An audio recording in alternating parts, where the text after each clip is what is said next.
ఓం సాయిరామ్ సమర్థ సద్గురు సాయినాథ్ మహారాజ్కి జై. సాయి భక్తులందరికీ నమస్కారం అండి. మన బాబా గారి దయ వల్ల మనందరం బాగుండాలి, సంతోషంగా ఉండాలి అని చెప్పి మనస్ఫూర్తిగా కోరుకుంటూ ఈరోజు వీడియో స్టార్ట్ చేస్తున్నాను ఫ్రెండ్స్.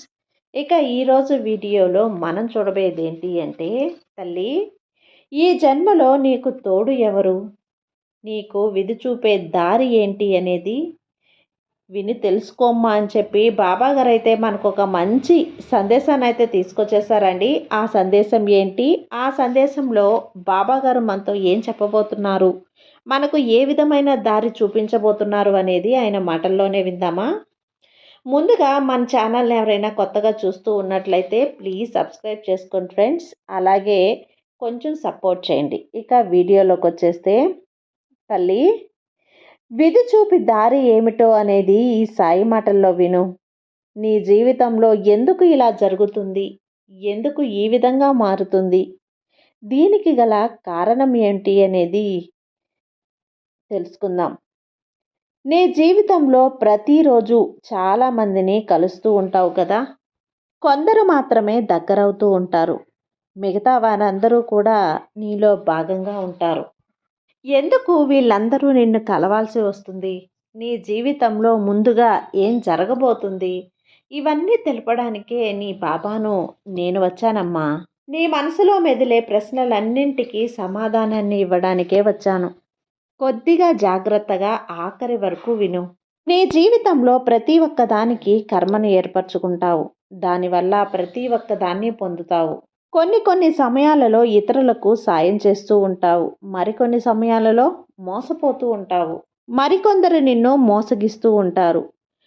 కొంతమంది నుంచి అతి ప్రేమ, అలాగే అతి అభిమానాన్ని పొందుతావు. కొందరి పరిచయం వల్ల ఆనందంతో పాటు రుణబంధాన్ని కూడా ఏర్పరచుకుంటావు. కొందరి పరిచయం ఆనందాన్ని కలిగిస్తుంది, మరికొందరి పరిచయం దుఃఖం, బాధని కలిగిస్తుంది. కొందరు నీతో జీవితాంతం ఉండి విసిగిపోతూ ఉంటారు, మరికొందరు నీతో ఉండటమే ఇష్టంగా భావించి నీతోనే కలిసి ఉంటారు. కొన్ని సందర్భాలలో ఎందుకు ఇలా జరుగుతుంది అని తలుచుకోగానే అలా కొన్ని జరిగిపోతూ ఉంటాయి. దీనికి గల కారణం ఏమిటి? మనకు మన బంధువులు, మన భార్యా పిల్లలు, మన స్నేహితులు, మన కుటుంబ సభ్యులు, మన ఇరుగు పొరుగు వాళ్ళు మనల్ని చేర్చుకోవటం లేదు. తల్లిదండ్రుల్ని మాత్రం సహజంగా దేవుడే ప్రసాదిస్తాడు, అలాగే స్నేహితుల్ని మాత్రం మనమే ఎంచుకోవాలి. అలా స్నేహితుల్ని ఎలా ఎంచుకోవాలి అని అనుకోగానే ఎప్పుడు కూడా మనకు మనం ఎవ్వరిని ఎంచుకోలేము. ప్రయత్నం మాత్రమే మనది, ఫలితం భగవంతుడే చూసుకుంటాడు. ఈ వ్యక్తికి ఈ బంధంతోనే స్నేహం కుదురుతుంది అనే మన తలరాతను భగవంతుడు ఎప్పుడూ రాసే ఉంటాడు. ఈ జన్మలో బంధం ఏర్పడుతుంది, అది కష్టం కలిగిన, బాధ కలిగిన, కన్నీరు వచ్చిన అవన్నీ కూడా వాళ్ళ రుణానుబంధం మీదే ఆధారపడి ఉంటుంది.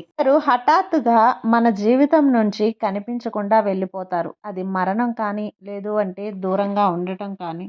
ఒకరు దూరం అయితే మరొకరు పరిచయమై ఆ బంధాలు, అలాగే ఆ దూరాలు, ఆ గొడవలన్నింటినీ కూడా మర్చిపోతూ ఉంటాం. ఇంతవరకు ఎన్నో రకాల చావులు చూసి ఉంటాం, అలాగే పుట్టుకలు చూసి ఉంటాం. అన్ని పాపాలను మన దగ్గరకే చేర్చుకుని ఉంటాం. అన్నింటినీ మనమే అనుభవించాలి. ప్రతి ముక్కలోని అణువు మనం ఆస్వాదించి మనమే అనుభవించాలి. అలా తొలగించుకోవాలి అంటే ఈ జన్మ సరిపోదు. అన్ని కర్మలు మనమే తొలగించుకోవాలి. అలా తొలగించుకోవాలి అంటే మన జీవిత కాలం కూడా సరిపోదు. ఏర్పరచలేము. వాళ్ళ చేతన వల్లే వాళ్ళు ఏర్పరచుకుంటారు. వాళ్ళు ఎవరి వల్ల ఎవరూ చేర్చుకోలేరు. ఎవరి పనులు వాళ్ళే చేసుకోవాలి. ఇతరుల వల్ల ఎవ్వరూ కర్మను తొలగించుకోలేరు. ఎవరి కర్మను వాళ్ళే తొలగించుకోవాలి. జీవితం అనే ప్రయాణంలో ఏదో ఒకటి నేర్చుకొని, తెలుసుకొని జీవిస్తావు తల్లి. ఒక్క విషయం చెప్పనా బిడ్డ, నీ రుణబంధం అనేది భగవంతుడు ఎప్పుడో రాసిపెట్టి ఉంటాడు. ఈ జీవితం అనే ప్రయాణంలో ప్రతి ఒక్కరూ ఏదో ఒకటి నేర్చుకునే ఉంటారు తల్లి.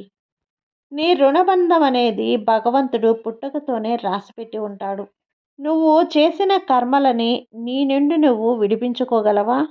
నీ జీవితానికి తోడు అనేది నీ ముత్తాతలు, తాతల నుంచి వచ్చిన రుణానుబంధం. ఈ బంధాలన్నింటినీ ఎవ్వరూ వెదటదీయలేరు. ఈ రుణబంధాల కారణంగా అతి త్వరగా వాటిని చేరగలవు.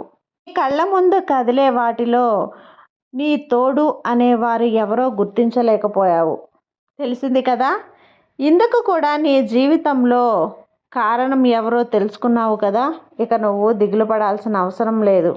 కంటికి కనిపించిన రుణానుబంధాన్ని చేరుకోకపోయినా నీది అనేది తప్పకుండా నీకు చేరుతుంది. ఇదంతా నువ్వు గుర్తుంచుకోవాలి. ఇదంతా విధి. విధి రాసిన తలరాతే ఇదంతా. విధి రాసిన రాతిలో నడవడం తప్పదు.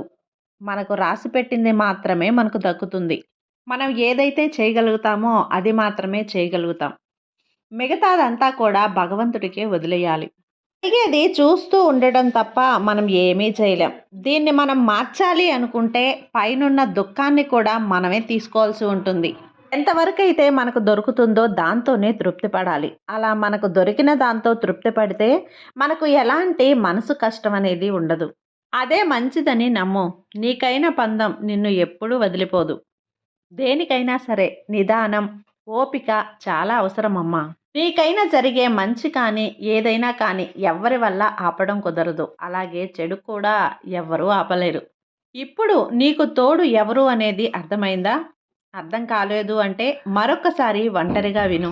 నీకైనది నీ దగ్గరకు వచ్చేంత వరకు నమ్మకంతో ఓపికగా ఎదురుచూడు. నమ్మకంతో ఉంటే ఎప్పుడు కూడా ఆ నమ్మకమే నీకు అన్నీ చేకూరుస్తుంది.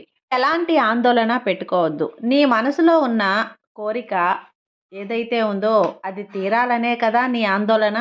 ప్రయత్నం చేయి, కృషి చేయి. అంతులేని కృషి నువ్వు చేసినప్పుడు ఆ విజయం అనేది అద్భుతంగా నీకు దొరుకుతుంది.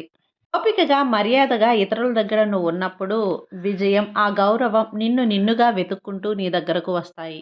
లోకంలో జనాలు ఎలా ఉన్నారు అంటే ఒక విషయం కోసం పోరాడి ఒక పక్క, అలాగే వాళ్ళ చావు బతుకుల వరకు పోరాడి ఒక పక్క ఇలా పోరాడుతూ ఉన్నారు. అలాంటి జీవితం నీకొద్దు.